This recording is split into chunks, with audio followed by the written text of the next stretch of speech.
आता याच्यामध्ये 3 माप तेल टाकते. हा एक टाकलेला आहे, हा दुसरा आहे. 2 माप झालेले आहेत. तेल गरम झालं, मी राई टाकणार आहे. राई टाकते. राईला चांगलं तडतडते.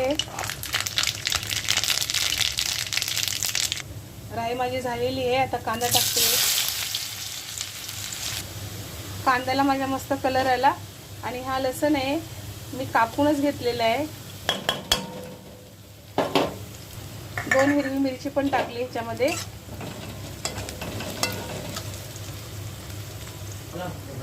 एक चमचा लाल मिरची पावडर,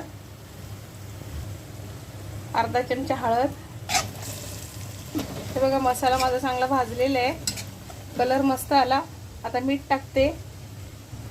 1 चमचा मीठ टाकते. आता याच्यामध्ये पालक टाकणार आहे. पालक टाकून देते.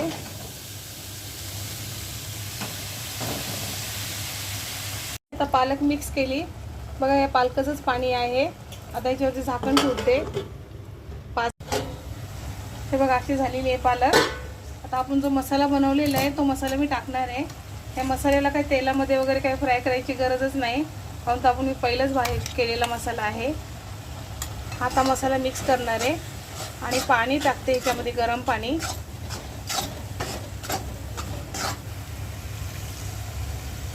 गरम पाणी टाकून याला शिजवते. आता परत 10 मिनिटं शिजवणार आहे याला. अशी पालक ग्रेव्ही करून बघा, खूप मस्त लागते. भाताबरोबर पण खायला मस्त लागते, भाकरी बरोबर पण खाऊ शकता. आता याच्यामध्ये कोथिंबीर टाकते. कोथिंबीर भरपूर टाकायची. मिक्स करून परत 5 मिनिटं शिजू देणार आहे. ही रेसिपी माझी करून बघा. झाली माझी भाजी. बघा किती मस्त कलर आलेला आहे.